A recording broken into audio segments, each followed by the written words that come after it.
Bermula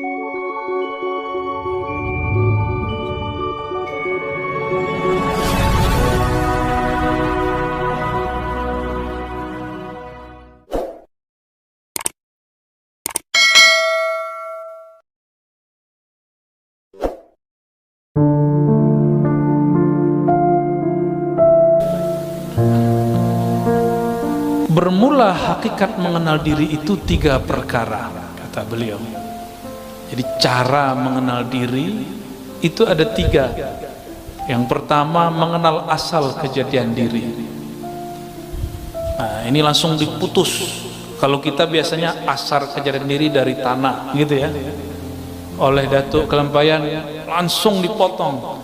Asal kejadian diri dari Nur Muhammad sallallahu alaihi wasallam. Nur itu makhluk. Cahaya itu kemudian dizahirkan Allah menjadi 4 anasir. Ada tanah, ada api, ada air, ada udara. Hatta jin dan iblis pun tercipta dari nurnya Nabi Muhammad sallallahu alaihi wasallam. Namun nur yang mananya? Nah, ini yang jadi rahasia. Di dalam kitab Daqaiqul Akhbar, dulu saya mengatakan ini kitab kumpulan hadis palsu.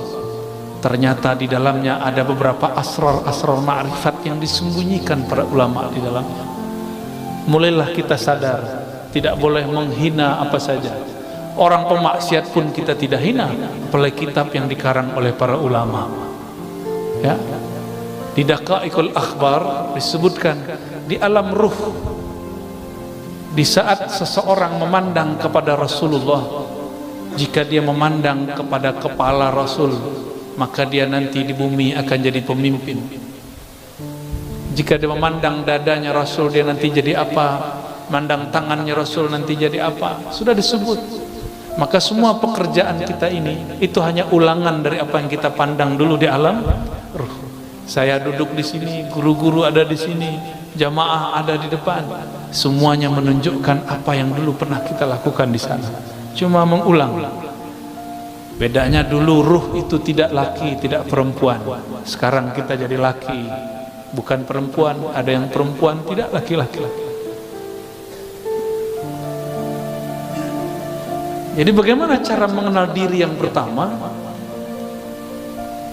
Kita harus mengembalikan bahwa diri ini berasal dari nur Nabi Muhammad sallallahu alaihi wasallam. Muncullah di situ kalam-kalam ilhami qudsi. Lagi-lagi seperti tadi, ini ilham yang didapat oleh para wali-wali. Mereka mendengar Rasulullah bersabda di alam rohani, al-alam minni wa ana minallah. Alam dariku, aku dari Allah. Maksudnya aku dari hembusannya nafas Allah subhanahu wa ta'ala.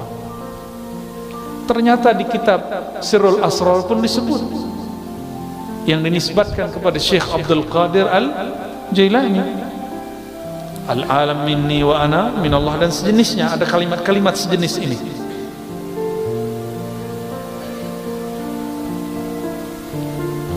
Seperti sabda Nabi sallallahu alaihi wasallam. Kedua, menyatakan dirinya dahulu daripada mati. Jadi cara mengenal diri yang kedua, mematikan diri sebelum mati. Mati apakah? Ini yang kita kaji malam tadi di mana namanya, Bumi Sholawat ya. Tapi karena tempat terbatas, nah kita bagi lagi sini. Sebenarnya saya belum pernah membaca kitab ini sebelumnya, kecuali judulnya ya, tapi tadi langsung khatam dalam waktu bersolawat, langsung selesai ya, dengan baca sanad segala macam. Kita tabarukan, minta ijazahan, saya minta izin secara rohani dan secara jasmani ya. Jasmaninya tadi siang, rohaninya barusan. Ternyata isinya sama dengan thariqah saman yang dulu saya ambil waktu remaja, persis sama. Dulu guru kita baca 2 lafaz ini, man arafa nafsahu faqad arafa rabbahu, lalu mutu qabla an tamutu. Matikanlah dirimu sebelum engkau mati. Matikan dirimu secara makna, secara sifat. Jadi diri ini tubuh. Tubuh itu Allah tiupkan ke dalamnya ruh. Ruh itu membawa yang disebut sifat. Bernamalah sifat itu sifat ma'ani pada Allah, ma'nawiyah pada kita. Yang disebut mati maknawi, matikan sifat ma'aninya. Gitu. Sifat ma'ani ada berapa? 7. Coba disebutkan apa aja? Kudrat, iradat, ilmun, hayat, sama, basar. Ya. Ma'ani milik Allah, tidak mungkin dimatikan. Maka yang dimatikan hanyalah sifat maknawiyah. Kaunuhu sami'an, kaunuhu muridan. Saya punya sama pemberian Allah. Sekarang samanya cukup disimpan sebagai sifat, tapi tidak diaktifkan mendengar. Disebutlah mati makna sifatnya, mati maknawi. Itulah mati sebelum mati. Ini yang melihat mata atau bukan mata? Nih, coba lihat. Saya yang datang ke mata bapak saudara, atau matanya yang datang ke saya? Atau bukan dua-duanya? Tapi ada cahaya. Kenapa ada orang coba mata dipejam? Ingat Monas, kelihatan? Berarti ada yang bisa melihat selain mata ini. Coba pejam mata, ingat orang yang dicinta. Sebentar aja Pak. Buka mata, masih kelihatan? Bisa. Jadi semua kita sebenarnya bisa masuk ke dimensi itu, cuma tidak mau melatihnya. Ya, kita bilang halu. Kalau halu maka ilmu para aulia semuanya halu. Ini ada sok pemberantas halu, yang dia berantas ilmu wali, mana bisa. Jadi wali dulu baru berhadapan sama wali Allah, ya. Kecuali dia wali setan, kita nggak tahu kan. Wali dua aja Pak. Kalau nggak waliullah, wali setan, wali rahman, wali syaitan, dua aja. Mungkin dia wali setan kali. Masa ilmu wali mau dihabiskan? Kita ulangi. Jadi ruh itu punya sifat.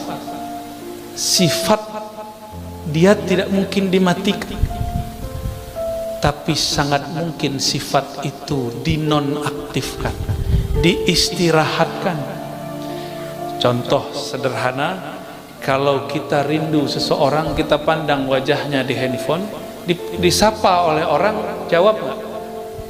Nggak terdengar, karena di saat itu sama kita tidak sami'an. Dia ada samanya tapi tidak sami'an. Kita sering menyebutkan Allah itu sama, ma'nawiyahnya kaunuhu samian. Kaunuhunya dicoret dulu, itu yang disebut mati maknawi. Kaun, keadaan kita mendengar itu di-cut dulu, dihabiskan dulu, sehingga tidak lagi ia mendengar. Bukan berarti sifat samanya hilang, gitu ya. Kenapa kita tidak bisa mendengar yang jauh? Karena keberisikan di sini. Sama sifat mendengar yang ada pada ruh, dia tidak ada ruang, tiada waktu. Kenapa tidak bisa menembus? Karena terhalang oleh pendengaran ini. Nah, pendengaran ini, pandangan yang ini, lisan yang ini, kudrat iradat yang ini yang harus dilebur dulu. Itulah mutu, matikanlah maknawiyahmu sebelum engkau betul-betul mati secara tabi'i ataupun hissi. Itu maknanya ya, mutu qablaan tamutu. Ini boleh disebut dengan ruknut tariq, rukun tariqah nomor 2 itu.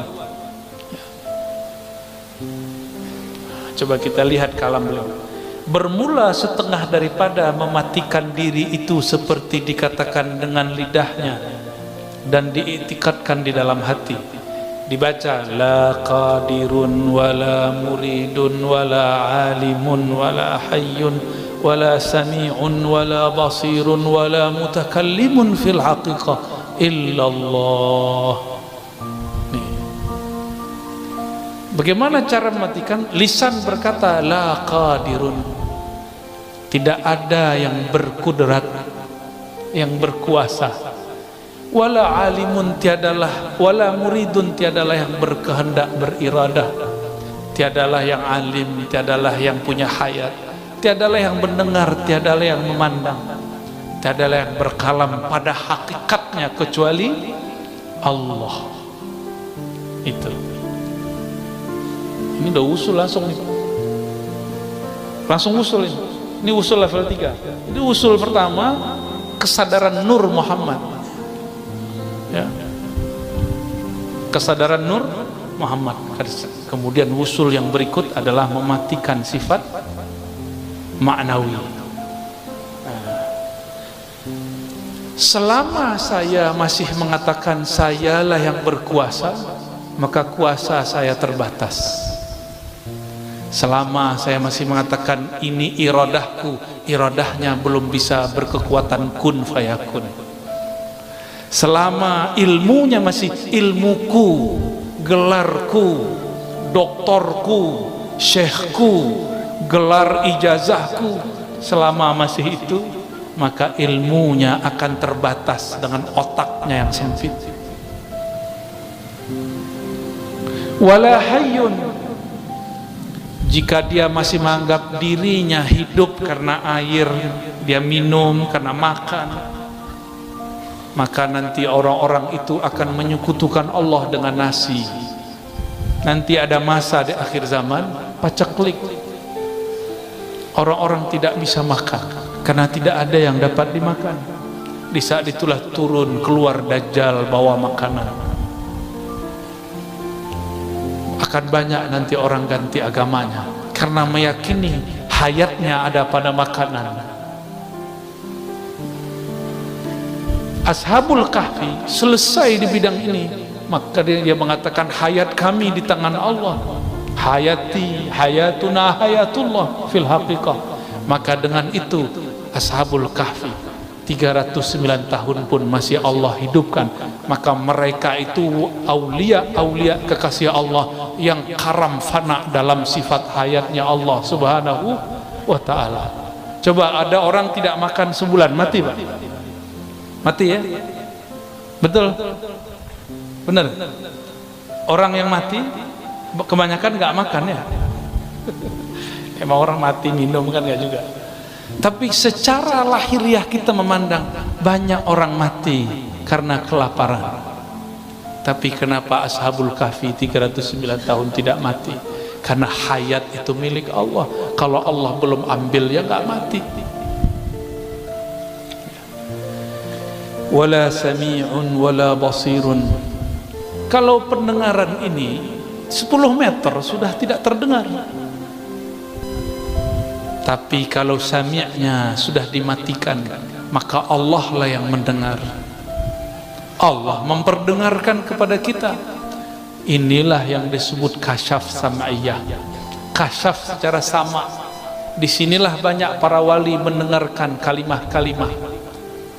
Inilah yang terjadi pada orang yang bermimpi mengatakan, aku mendengar Rasulullah bersabda, man arafa nafsahu faqad arafa rabbahu. Dicarilah oleh ahli hadis, di mana ini hadis? Tidak ditemukan di kitab hadis manapun.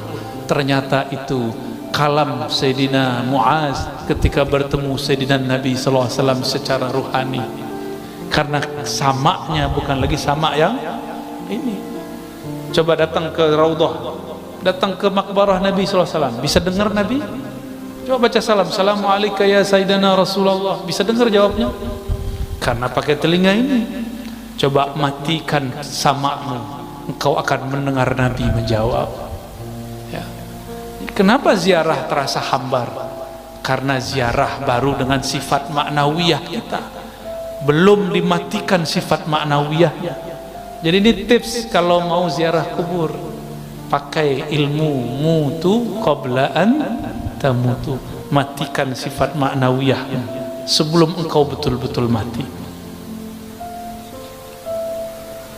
Nah, lalu di paragraf berikut halaman ketiga, ketiga fana sekalian diri. Ini thariqah ketiga ya, untuk mengenal diri.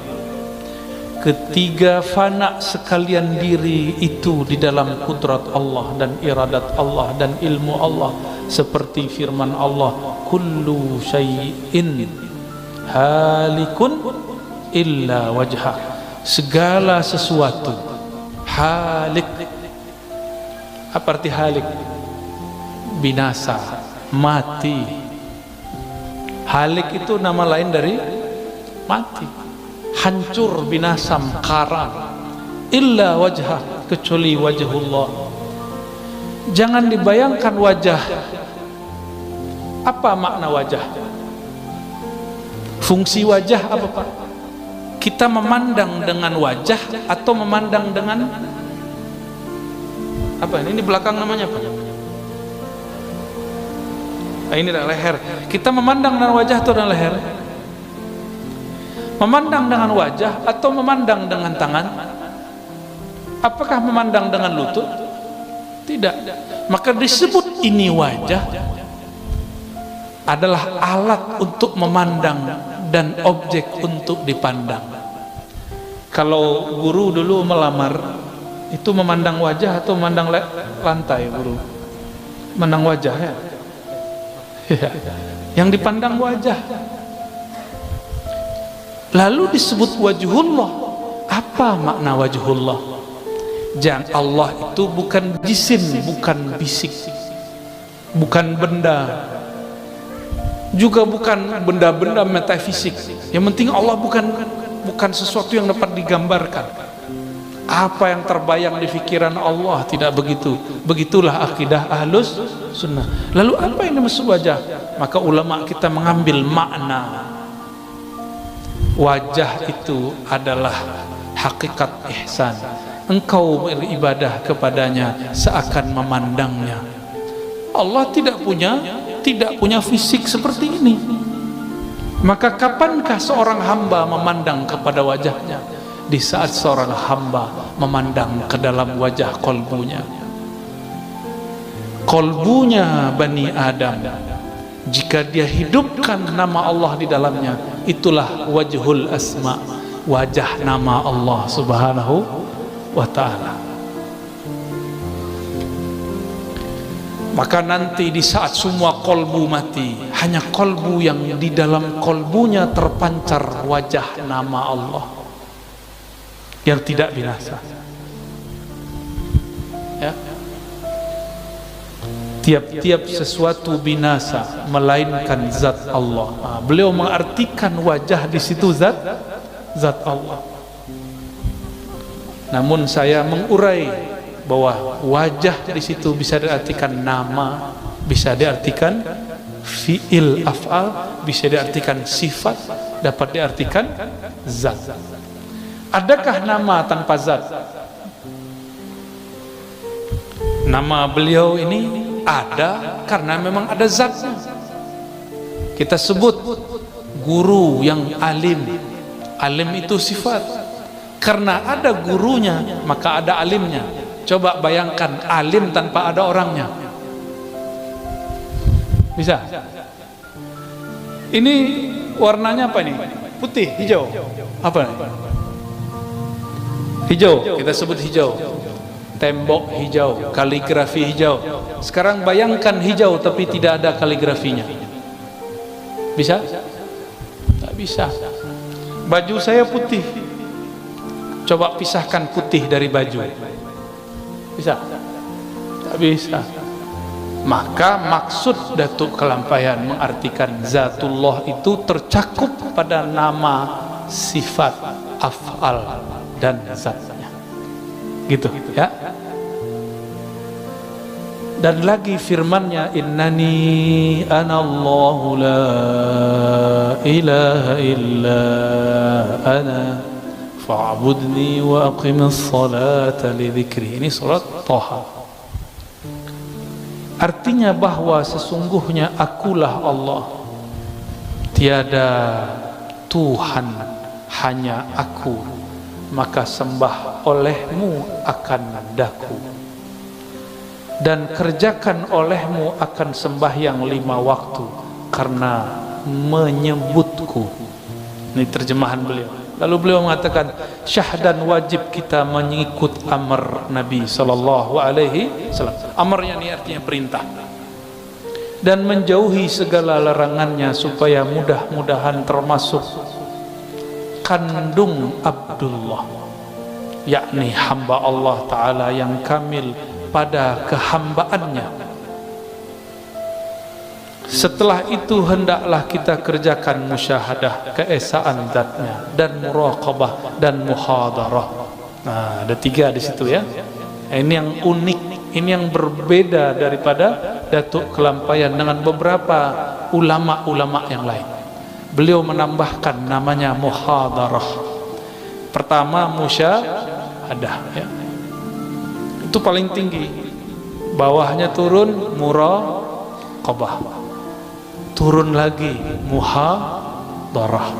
Di kitab-kitab yang lain cuma 2, musyahadah, muraqabah. Hanya beberapa kitab yang menyebutkan muhadarah, dan beliau ya menyebutkan muhadarah, yaitu menghadirkan hati kita kepada hadiratnya serta mengucap zikir la ilaha illallah. Ini karena belum mengikuti syarat beliau, saya tidak boleh talqin dulu ya. Tapi nak tahulah nanti ya. Nanti kalau halnya datang, siapa tahu nanti kita talqin. Pernah talqin sebelumnya? Bimbingan zikir la ilaha illallah dibimbing? Pernah? Pernah ya? Belum ya? Kebanyakan belum. Insya Allah kalau umur panjang nanti kita buka lagi kitab ini, nanti kita talqinkan. Tapi tempatnya sedikit agak sejuk, karena zikir la ilaha itu panas. Jika dizikirkan, namanya meledak di dalam kolbu, itu gerah rasanya. Nah. Terus tempatnya ini kan tertutup ya. Kalau orang tahlil la ilaha illallah bisa menggema kemana-mana. Nah, nanti ke telinganya ada yang terganggu nanti. Jadi kita cari tempat yang